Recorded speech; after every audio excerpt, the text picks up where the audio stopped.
Bwana Yesu asifiwe. Nina kila sababu ya kumshukuru Mungu aliyenipa neema na kibali kuweza kusimama kwenye madhabahu hii. Ninamshukuru Mungu pia kwa ajili ya babangu mchungaji kuniamini kuweza kuruhusu nikasimama kwenye madhabahu hii. Mungu akubariki sana baba. Mungu akubariki maningi atate. Wakati baba ananipigia simu, atate niweze kutuma phone. Nilitamani kusema baba sitaweza. Niweze kufuna ukamba atate singa kwanise.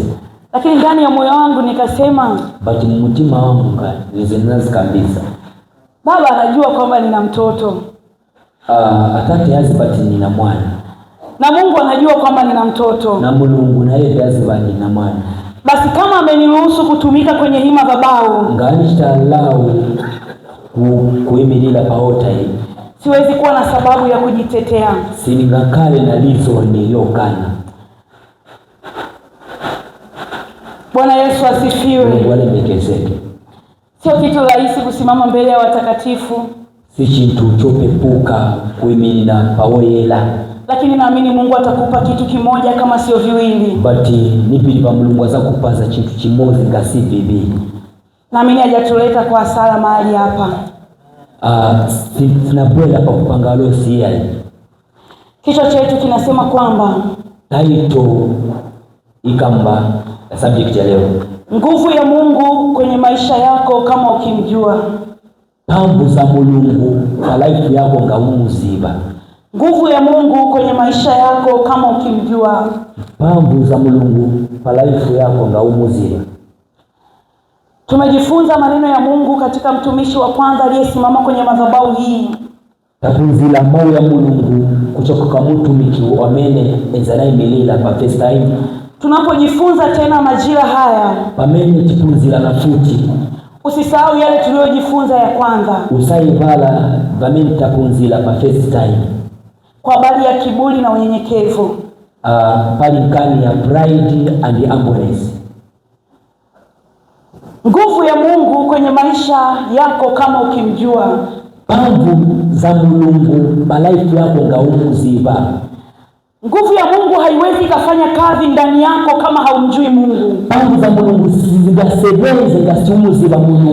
Ili hiyo nguvu ya Mungu iweze kufanya kazi ndani ya maisha yako, pambu za Mungu ziseleze pa moyo wako, ni lazima uwe unamjua Mungu kwenye maisha yako. Ufunika kumuziba Mungu pa life yako. Na uwe unajua anatendaje kazi kwenye maisha yako. Ufunika kuziba asere za bonji pa moyo wako. Unapojua namna Mungu anavyofanya kazi kwenye maisha yako, pamene uziba mamene Mungu ama koza chito mu life yako, ndivyo Mungu atakuwa na nafasi kubwa ya kufanya kazi ndani ya maisha yako. Ndiye pamene azakala na opportunity na utakuwa na ujasiri wa maisha yako katikati ya huu ulimwengu. Azakala na courage pa life yako. Tunakosa ujasiri katikati ya safari yetu ya maisha ya wokovu. Sitimangala na mpampu pajane ya kuwa wokovu ni kama ni kitu cha kawaida. Antiangara monga ni kitu cha mensi. Tunaona kama Mungu yawezekana ni kitu cha kawaida tunachokisikia. Sio monga Mungu ni kitu cha nomo cha mensi vile. Lakini ni kwa sababu ndani yetu hatujajua namna Mungu anavyofanya kazi. Tufuka mkati watu sisi wa Mungu mwanene anafanya. Hatujajua namna Mungu anafanya kazi na watu walio ndani yake. Sisi wa Mungu wameseleza na watu wanaotegemea Mungu na kumwamini Mungu. Na watu wamene wale mchikirupi na kipilo cha Mungu. Watu wanaotegemea Mungu na kumwamini Mungu. Watu wamene wambiliva na watu kwenye maisha yao wanalindwa na huyo Mungu. Watu wao Mungu zia mene wanatembea wao wanatembea na huyo Mungu. Ya salvation wanaenda na Mungu. Na wanapotembea na huyo Mungu kwenye hatua ya maisha yao. Maneno wanaenda na Mungu step yao ya salvation. Hawawezi kwenda njia tofauti na Mungu. Wanaenda njia ya different na Mungu. Kwa sababu ile njia ambayo Mungu anapita, chifuko njia ambayo Mungu anapita. Ndio njia ambayo na wao wanapita. Njia ambayo na wewe wanapita. Mahali Mungu anakanyaga, pamene Mungu anapita. Miguu yake inakanyaga. Ndio pamene na Mungu yake anakanyaga. Tuko pamoja naye. Chifuko tuko pamoja naye. Sisi tuko ndani yake naye yuko ndani yetu. Wakati mmoja na yeye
Yasetakana mkati mwa Mungu. Wokovu sio kitu kigumu. Salvation ni chochote. Na wokovu ni kitu ambacho kina thamani kubwa. Kwa maisha yetu kama mkati mwatu Mungu bana mamungu. Kwa nini nakwambia hiki kitu? Wao ni kama sio. Ni kwa sababu baada ya haya maisha tulionayo leo, ikichukuka life ya leo mahali ambapo tunatarajia kwenda. Ulipambana tunachukua leo kwenye hii madhabahu. Leo tutaota hii. Wengine ni waombaji. Leo tunamtasasa. Wengine ni wahubiri. Leo tunamatusa. Wengine ni waimbaji. Leo tunamasina. Lakini baada ya huo utumishi ambao tulipa hapa, hata kusema kama kana ndio hatima yako ni ipi unapotamani ufike? Step yako ni ya ni kuja mahali hapa. Tunatoa sana kwa Tolea Mungu kwenye sehemu ya mali zako. Sasa portion ya hata sio mwisho wa maisha yetu ya wokovu. hapa sio ambayo tunatamani tuifikie. Na hiyo safari hatuwezi tukaifikia kama hatujakaa Mungu kwenye maisha yetu. Kama hatujakaa Mungu kwenye maisha yetu. Kama nguvu za Mungu hazitembei pamoja na sisi. Kwa nini nakwambia hiki kitu? Kwa sababu kama nguvu za Mungu haziko ndani yako, adui anataka kupiga kwenye jambo lolote. Atakuachilia magonjwa kwenye maisha yako. Ataangusha uchumi wako. Kama ndani yako nguvu za Mungu hazipo, hauwezi ukaona sababu ya kuendelea kutembea na Mungu. Hauwezi ukaona sababu ya kumpenda Mungu. Mungu na Mungu yuko ndani yako. Hatumpendi Mungu kwa ajili ya mali. Hatumpendi Mungu kwa ajili ya vitu anavyoviachilia kwetu. Tunampenda Mungu kwa sababu yeye alitupenda kwanza. Tunapaswa kujua kama atatubariki au asitubariki. Tunampenda kwa sababu yeye alitupenda kwanza. Na ukijua hicho kitu kwenye maisha yako, hauwezi ukaenda mbele za Mungu kwa ajili ya kupokea kitu fulani. Hauwezi ukaja kwenye madhabahu hii kwa ajili ya kuimba au kupiga vyombo tu. Maana baada ya kumaliza kupiga hivyo vyombo, baada ya kumaliza kuimba, matumaini yako ni yapi kwenye haya maisha ya wokovu? Manake bado kuna mahali tunaelekea. Bwana Yesu asifiwe. Ninaomba fungua na mimi kitabu cha Danieli 6. Zebra buku ya Daniel chapter 6. Danieli sura yake ya 6. Daniel chapter 6. Ninaomba utakayepata utanisomea kwa haraka kwa mstari wa kwanza mpaka wa 9. Uzabeleka first from verse 1 to verse 9. Daniel sura ya 6. Ile maneno ya Mungu mahali hapa. Amejiangana mali ya Mungu pamoja. Tunaangalia hawa watu. Tiaga na watu hapa. Wanapanga namna ya kumwangamiza Danieli. Ndio manasta plani yompa Daniel. Kabla hawajapanga haya yote, before tumanishie plani vitu. Biblia inasema kwamba waliangalia, hawakuliona kosa alilonalo Danieli kwa mfalme. Ikambati after waanga na sibenze banapeza na machimo yao yose kwa Daniel. Hawakuona kitu ambacho wanaweza wakamshtaki Danieli kwa mfalme. Sibaoni hizo nini yose yomtakizi Daniel. Walipoona hakuna kinachoweza kukawafanya wamshtaki Danieli kwa mfalme, wanaona kulipa hizo yose yomtakizi Daniel kwa mfumo. Ndipo wakatunga hili jambo, ndipo wakajadiliana wao kwa wao. Je, pamele penze bananzala wakasema wamshtaki Danieli kwa habari ya Mungu wake. Wakamba wazangu kita Danieli ni kwa habari ya Mungu wake. Pakutuma mpezi Danieli chifuko cha Mungu wamene Yaani nje ya Mungu wake hawawezi wakampata Danieli. Outside na Mungu sipanga mpezi Danieli. Kitu gani natamani tukisikia mahali hapo mtumishi wa Mungu? Tunakukuza pale mtumishi wa Mungu. Cha kwanza wanasema hawakuona kosa alilonalo Danieli kwa mfalme. Sibana peze machimo yao yose kwa Daniel chomshtaki. Na ambapo hawakuliona kosa kwake. Hata sina wanaona machimo yao yose. Wakatafuta kumkosa which separate Daniel. Walijua Danieli hawezi kumkosea Mungu wake. Wanasema Daniel sasa kitejuto kwa Mungu. Walijua Danieli hawezi kumwabudu mfalme. Daniel sasa mchite worship alikuwa anamheshimu lakini hamwabudu. Enze kupasa ule mbati wote kumshukuru. Kwa nini? Kwa sababu yule ni mwanadamu kama wanadamu wengine. Kwa ni Mungu antibena. Sasa kitu ambacho natamani tujifunze kama kanisa la Mungu. Tufunze sana Mungu mtumishi wa Mungu. Danieli alitafuta kwa habari ya Mungu wake. Daniel unzanasa kila pale ndani ya Mungu wake. Na hata sisi tunatafuta kwa habari ya Mungu wetu. Wewe Mungu unasisitiza kila pale ndani ya Mungu. Anatamani atutoe kwenye maisha yetu ya wokovu. Wewe ni afuna kututoa kwa life yetu ya salvation. Na ndio maana anaturuhusu kuja kanisani. That's why anatuallow kupela pastor. Lakini hajaturuhusu kuishi maisha ya utakatifu. Basi anatuite allow kukana kuomba mahali hapa. Hata allow kuzera. Lakini hajaturuhusu kuanza kusengenya wengine. Basi anatuallow kuwa kama watu. Hajaturuhusu kukaa hapa kuja kukesha na kuabudu. Allow kubela hapa kucha overnight. Lakini hajaturuhusu kuacha kiburi hata kitu allow kwa kutunkana na pride. Kwa nini? Kwa sababu why kifukwa anatafuta wewe kukosana na Mungu wako. Hata kila iwe unkale different na Mungu. Anatafuta usimwabudu Mungu wako kwa ukamilifu. Hata kila pakutu usamchita worship Mungu wako.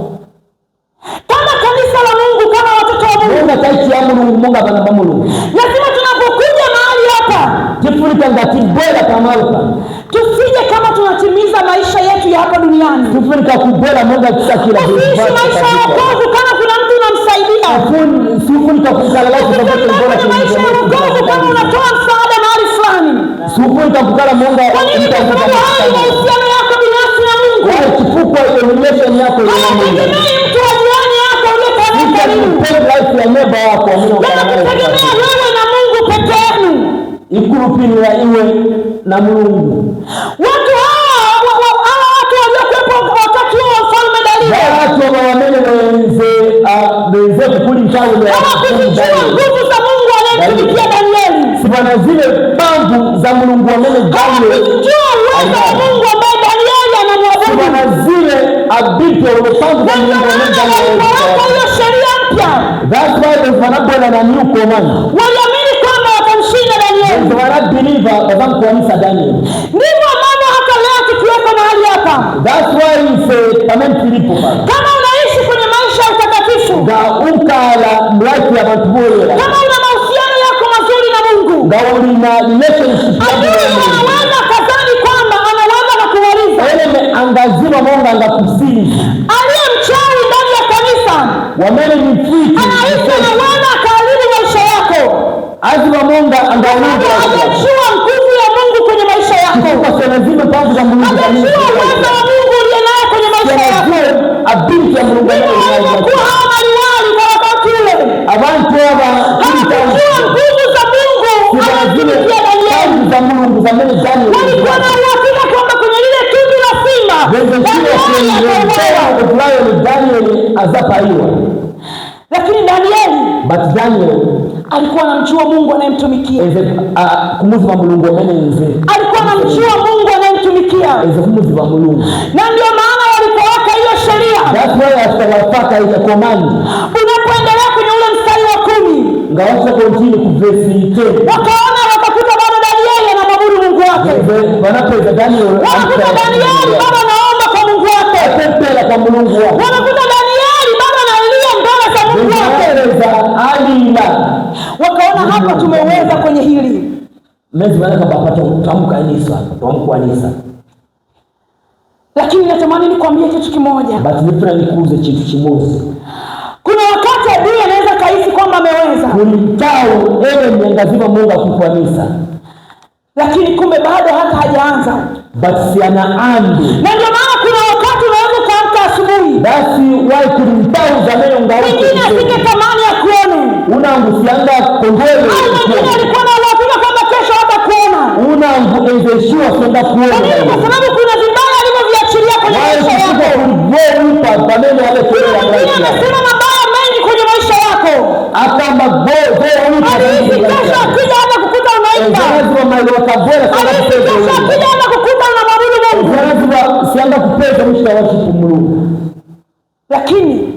but anapotazama na kuona bado anamtumikia Mungu, pamene ayanda na ukaribu mtawasha Mungu, ni kitu ambacho kinaweza kikawaumiza sana kwenye maisha yao. Kitu chamele sibanga kwa dwele life yao. Danieli alijua nguvu za Mungu wake. Danieli enzanaziba. Ndio maana hakukubali kumwabudu mfalme. That's why she accept kutawasha. Wamepanga hizo njama wakati Danieli hajui. Wapanga na plan ya wamejadili mabaya wakati Danieli hajui. Bakamba zo vitu but Daniel said. Lakini Mungu alikuwa anayajua haya yote. Mungu ezekuziba voice. Mungu alikuwa anayaona hata wanapofanya hivyo vikao. Zetu aona vitu vameva chita. Alitazama alisema naye Mungu alitulia. Anaona batenziana kala shida. Hakuna kuongea na Danieli. Siana kambe na Danieli. Kwamba usimwabudu mfalme mimi nitakupigania. Basi umshawashi kumfumu. Kwa sababu hiyo ilikuwa ni nafasi ya Danieli. Kwanza ni opportunity ya Danieli. Anachagua kati ya Mungu au kuabudu mfalme. Kusaka kumshawashi Mungu. Anaogopa kufa au anaendelea kumheshimu Mungu. Ayopa kupaiwa oro amcha ampasa ule Mungu. Mungu aliacha hiyo nafasi. Mungu mwenzaye sio opportunity. Kwa sababu hiyo nafasi sio ya Mungu kwenye maisha yako. Sio opportunity sio ya Mungu. Maamuzi ya kutembea na Mungu au kutembea na Mungu. Decision yenda na Mungu. Hayakutegemea Mungu, yanakutegemea wewe. Sisi tunapenda Mungu basi. Na ndio maana hakutaka kumwambia kitu Danieli. That's why sana kama kwa sababu alitaka kujua kiwango ambacho Danieli anamwamini yeye. Kwa kuziba level ya mbele Daniel alimshukuru kwa Mungu. Lakini Danieli aliendelea kumwabudu Mungu. But Daniel anataka continue kumshtawashi Mungu. Wakaona wamefanikiwa. Wanaona hapa. Wakapeleka taarifa kwa mfalme. Kwamba ile amri iliyoitoa inatakiwa ifanye kazi. Ila komandi amewa wakiwa na uhakika kwamba hii amri inakwenda kufanya kazi kwa Danieli. Komandi ienda kuseleza kwa Daniel. Na ndio maana unapoweza kumwambia mwingine mabaya. Pamela ukapepea mtu unangu. Pale. Fikiri sana kabla hujamwambia hayo mabaya. Dalili za maandiki before unampepea. Kwa sababu hayo mabaya yanaweza yakageuka kuwa ya kwako. Tarajia kwa mwingine linaweza likageuka kuwa ya kwako. Pamela usiexpect sizatokea kwa mwanangu sindakutokea mimi. Wakatoa taarifa kwa mfalme. Wanampasa message mfumo. Kwamba Danieli anaendelea kumwabudu Mungu wake. Daniel hata continue kumtawashi Mungu. Wakamchukua Danieli na kumpeleka kwenye tundu la simba. Wanampenda Daniel na kumtawashi. Kama nilikwambia mtumishi wa Mungu. Kati ya ile tundu la simba. Walikuwa pamoja na Danieli. Mungu zilikuwa pamoja na Danieli. Na kilichomsaidia Danieli ni kwa sababu bado alikuwa anaishi kwenye maisha ya utakatifu. Bado alikuwa anatembea kwenye njia iliyo sahihi na Mungu wake. Alikuwa tayari kupoteza maisha, lakini hakuwa tayari kumkosa Mungu. Alipotumbukizwa kwenye tundu la simba, Mungu alikuwa pamoja naye. Biblia inasema Mungu aliyashika makala ya simba. Hakuweza kumzuru Danieli.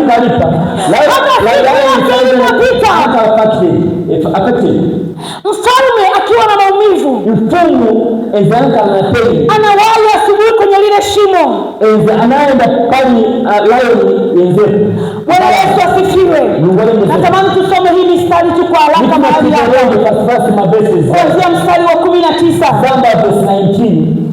Biblia inasema kwamba asubuhi mfalme akaondoka mapema, akaenda kwa haraka mpaka penye tundu. Naomba nirudie. Asubuhi mfalme akaondoka mapema, akaenda kwa haraka mpaka penye lile tundu la simba. Naye alipokaribia lile tundu, akamlilia Danieli kwa sauti ya huzuni. Mfalme akanena akamwambia, Danieli, mtumishi wa Mungu aliye hai, je, Mungu wako unayemtumikia daima aweza kukuponya na simba hawa? Hili ilikuwa ni swali ambalo mfalme anauliza. Baba, huyo Mungu unayemtumikia anaweza kukuponya na simba hawa? Biblia inasema kwamba ndipo Danieli akamwambia mfalme, mfalme kukala forever. Mungu wangu amemtuma malaika wake. Mulungu wanga naye ameyafumba makanwa ya simba. Mungeli ekitao avoid lion ankala mkalipa. Nao hawakunizuru. Mankala msizani chiafeki. Kwa kuwa mbele zake mimi chifukwa na nionekana kuwa sina hatia. Tena mbele yako o mfalme sikukosa neno. Na mfumo imesinenzeji. Anasema mbele zake Mungu akamba before anaonekana kuwa hana hatia. Enze alibe. Manake ili Mungu aweze kupigania maisha yako, Mungu ni mpaka mbele zake Mungu usiwe na hatia yoyote. Mungu nikakukala duty. Manake kwenye maisha yako utembee kwenye maisha ya utakatifu. Moyo wako ufunika kwenda usipotembea kwenye maisha ya utakatifu, Mungu hawezi kupigania maisha yako. Mungu hawezi kupigania vita yoyote iliyoko mbele yako. God cannot fight for any battle that is Mungu anakupigania unapotembea na yeye kwenye utakatifu. God is fighting when you are moving within your life. Haujamlaumu Mungu kwa habari ya maisha yako. Lazima uangalie namna unavyotembea na Mungu kwenye maisha yako. Lazima uangalie mahusiano yako na Mungu yamekaaje. Mahusiano yako na Mungu hayajakaa vizuri. Mungu hawezi akapigania maisha yako. Mungu hawezi akapigania maisha yako. God cannot fight for your life. Bwana Yesu asifiwe. Tunatamani kumuona Mungu akitutetea kwenye maisha yetu. Kifuna kuona Mungu anaisa life yako. Lakini lazima kwamba tumjue huyu Mungu tunayemtaka. But first kifuna kumuzi wa Mungu wa Mungu. Lazima ujue thamani ya huyo Mungu kwenye maisha yako. Lazima uwe tayari kuacha kila kitu kwa ajili ya huyo Mungu. Uwe tayari kupoteza kila kitu lakini ubaki na huyo Mungu. Ufunika kukala lege kutayatini chose chifukwa cha Mungu. Haijalishi Mungu ametuita kwenye haya maisha ya wokovu. It doesn't matter how God has called you to this life of salvation. Lakini ukimwacha ngawamusi ya Mungu hawezi akakupigania. Siangalie nayo wewe. Ukiangalia kwenye Nyakati wa Kwanza 28. Ukaangalia from Book of Chronicles 28. Ule mstari wake wa 9. From verse 9. Nyakati wa Kwanza sura ya 28. Chronicles chapter 1 verse 28. Ule mstari wake wa 9. From verse 9. Daudi anamwambia mtoto wake Sulemani. Daudi amuza mwana wake Sulemani kwamba amtafute Mungu wa baba yake. Musa kile Mungu wa tate baba. Ni kweli Mungu alimchagua Sulemani kwa ajili ya kukaa kwenye nafasi ya ufalme. Lakini Daudi anamwambia kwamba amtafute Mungu yeye binafsi. But David babu zake amusa kile Mungu. Mungu ametuita kwenye maisha ya wokovu. Mungu atitana life ya salvation. Lakini jukumu la kukaa na kutunza uhusiano wetu na Mungu ni la kwetu. Responsibility akukala bino na Mungu. Biblia inasema kwamba ukimwacha huyo Mungu, ngawamusi ya Mungu naye atakuacha milele. Na yeye za kusia forever. Ndivyo anamwambia Sulemani. Ndiye mwenye namuuza Sulemani. Kwamba unapaswa kumtafuta Mungu. Ufunika kumsakila Mungu wa baba yako. Wa mtate wako wa David. Bwana Yesu asifiwe. Mungu anamekezeke. Ninaomba tu kwa haraka tuweze kusoma huo mstari. Nipe batibelenge versio.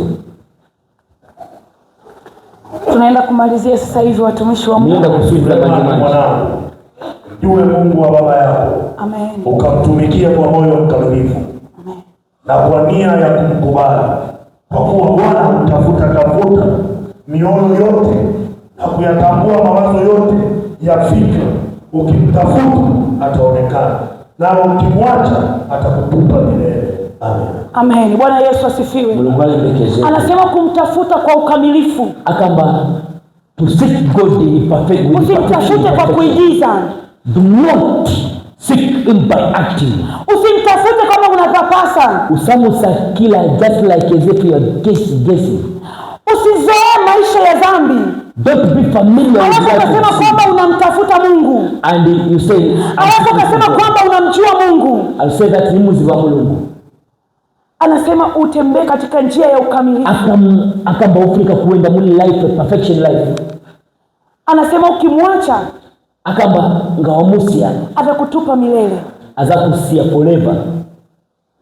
Mungu hawezi kalazimisha kukaa na wewe. Mungu sianga kuforce kukala na kama hautaki kukaa na yeye. Gasifuna kukala na yeye. Kuna wakati unaweza kujitetea. Kulintao ungazi ya defend. Kuna wakati unaweza kusema ninakosea kwa bahati mbaya. Kulintao zameno kamba nishita machimo but sinikonda. Unlucky.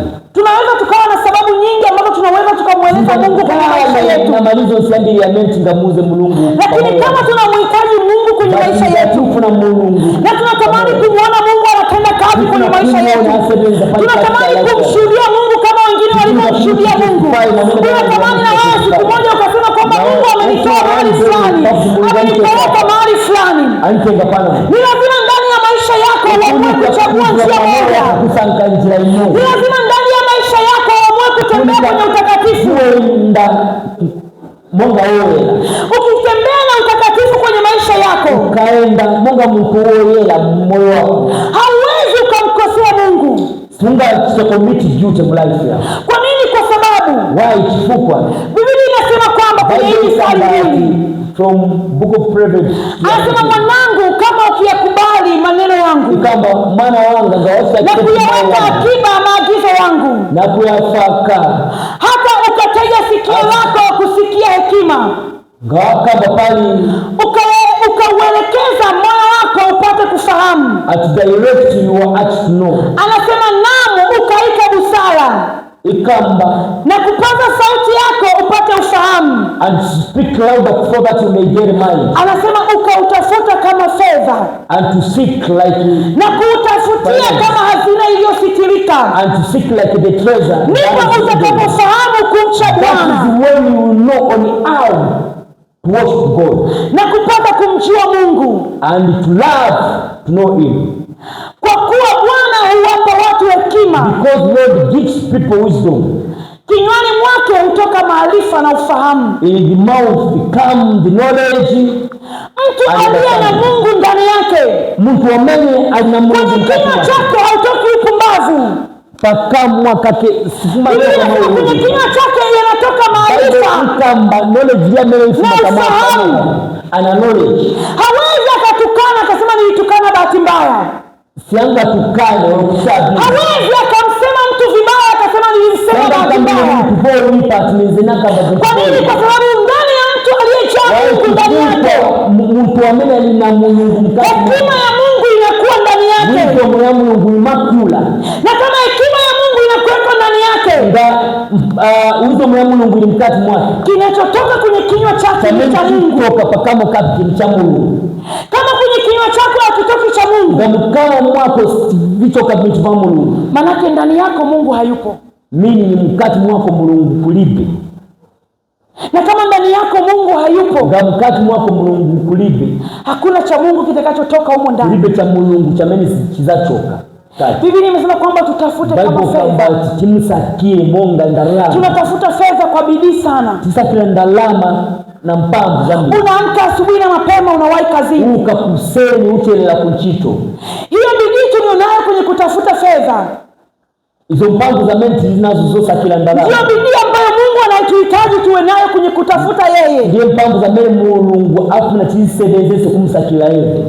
Anasema huwawekea wanyofu akiba ya hekima kamili. Anawawekea wanyofu akiba ya hekima kamili.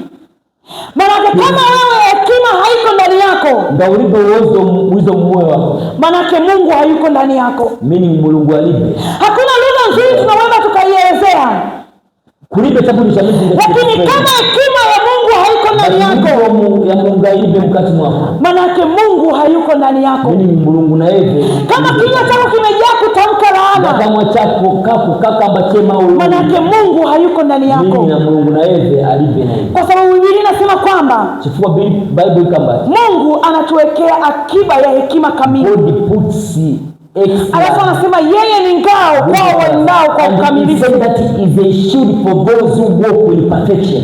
Hautembei kwenye ukamilifu. Mungu sio ngao ya maisha yako. God is not a shield to your life. Maana tunamhitaji Mungu kwenye maisha yetu. Meaning we need God in our life. Hebu njoo tumtafute huyu Mungu. Tumsakile Mungu. Hebu njoo tukae ndani yake naye akae ndani yetu. Tukale mkati mwake. Anasema kaeni ndani yangu nami ndani yenu. Aka makala mkati mwanga na nikale muli. Manake anaturuhusu tukae ndani yake. Mimi ni atishalau tikale mkati mwake. Ili tuweze kuwa salama. Paku tikale safe. Anaturuhusu tuweze kukaa ndani yake. Atishalau tikale muli hivi. Ili tusiishie duniani. Matumaini yetu tunatamani kumuona Mungu. Matumaini yetu tunatamani ile siku tukafike kwenye ile mbingu. Hivi tunavyovifanya hapa duniani ni sehemu ya safari yetu ya maisha ya wokovu. Lakini lengo letu kubwa, tunatamani ile siku tukakae na Mungu. Tunatamani ile siku tukawa sehemu ya wale watu. We want that day to be something. Ambao wanasema kwamba those people are saying, tazameni ni pendo la namna gani. See which kind of love is that alilotupa Baba, which God has given us. Kwamba tuitwe wana wa Mungu. Because children of God. Maana ndivyo tulivyo. And sinners. That's how we are. Haijadhihirika bado tutakavyokuwa. And that's how we are. Atakapodhihirisha huyu Mungu. But when this God will be manifested, tutafanana naye. He says that we shall resemble. Kwa sababu tutamuona jinsi alivyo. We shall see him. Matumaini yetu ni kumuona Mungu jinsi alivyo. Tumesimuliwa kwa habari za huyu Mungu. Lakini tunatamani kumuona Mungu jinsi alivyo. Tunatamani kumuona huyu Mungu afanyaje. Tunatamani kumuona huyu Mungu. Tuliyesimuliwa kwenye maisha yetu. Kwamba anafananaje. That's how it looks like. Manake lazima tutembee kwenye maisha ya utakatifu. Must walk with life. Biblia inasema kila mwenye matumaini hayo katika yeye hujitakasa. In him is sanctified. Kwa sababu yeye ni mtakatifu. Because there is all. Ninaomba tusimame. Timilile.